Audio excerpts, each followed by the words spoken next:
আমরা দেখে নিব তাদের কলিজা কত কলিজা ছিঁড়ে রাস্তায় ফেলে রাখবো। 3টা প্রোগ্রামে পঞ্চগড়ে প্রোগ্রাম চলাকালীন বিদ্যুৎ গেছে, মেসকোর যে মালিক তাকে এবং তার বাপকে জবাব দিতে হবে। ওই একটা দুইটা ইয়া করে ঘুমের ওষুধ কিনাও, তারপর খেয়ে ঘুম দাও। তোমার ঘুম দরকার। কেউ কেউ বলে তো ইদানিং সময় ভালো ভালো স্বপ্ন দেখছ না। একটা ভালো ছেলে অস্ত্র জমা দিচ্ছে কিন্তু ট্রেনিংটা ভালো নাই, এটা প্রমাণ করে দিয়েছ। কার কলিজা ছিঁড়বা কি এই ছেলে কি? দেখেন, আমি সার্জিসে আমার খুব পছন্দের একটা ক্যারেক্টার ছিল। আমার চ্যানেলে এখনো ভিডিওটা আছে।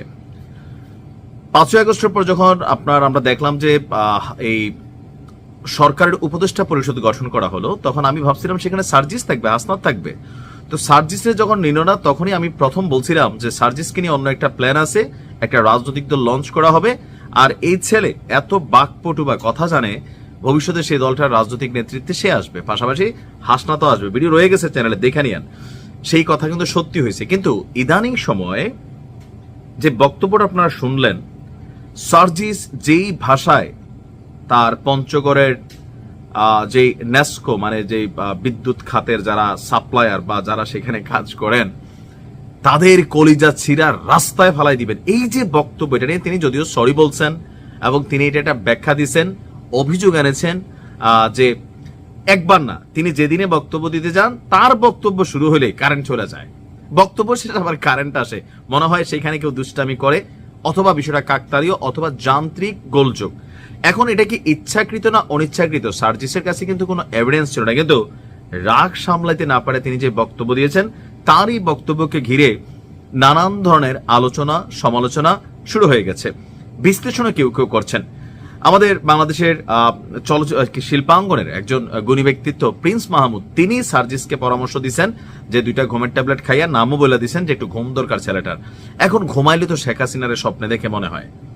কারণ অন্য দলের অন্য নেতাকর্মীরা কি করছে, নাহিদ ইসলাম কি করছে ফ্যাক্ট না, কিন্তু হাসনাত এবং সার্জিস তাদের মধ্যে একটা ভয় সবসময় কাজ করে। কারণ তারা এতটা জি ভাই বললে হাসনাত যেরকম কথা বলছে, বা সার্জিস বঙ্গবন্ধু নিয়ে লোল টোল ফালাই, এখন বঙ্গবন্ধু নিয়ে আবার এই একই সার্জিস যখন কথা বলে, তখন মানুষের কাছে কিন্তু দ্বিচারিত একটা চরিত্র তৈরি হয়ে গেছে সামহাও।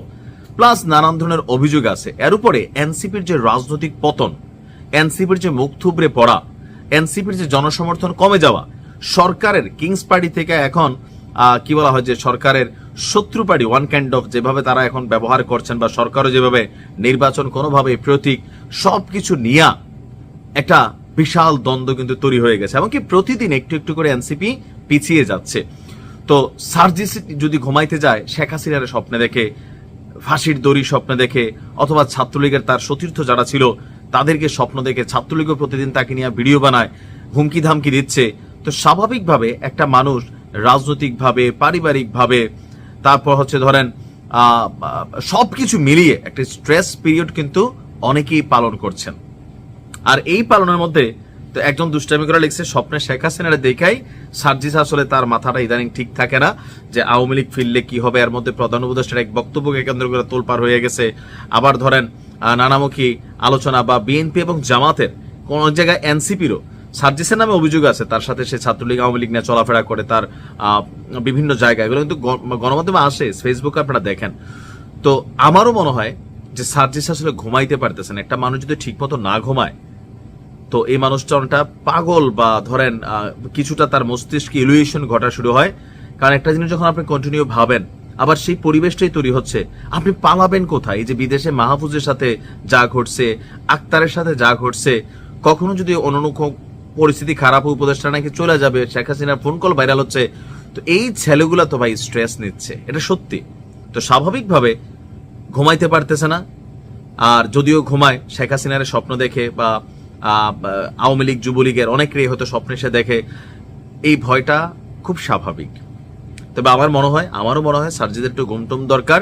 আর এই যে কলিজা ছিঁড়া ফালাই দিবা, তুমি যতই বক্তব্য এখন একটা কাউন্টার দাও বাবা, মানুষের কাছে কিন্তু ওই যে সাবেক ছাত্রলীগ ফিলিংসটা যে তোমার ভিতরে কোন লেভেলে বসবাস করে বিভিন্ন সময় বোঝা যায়। কিন্তু এইবার যেটা করছো, এটা তো বাবা শেখ হাসিনা তো এই ভাষায় কথা বলে নাই, বলছে শেখ হাসিনাও কি বলছে যে কলিজা খুল্লা ফালাই দেমু?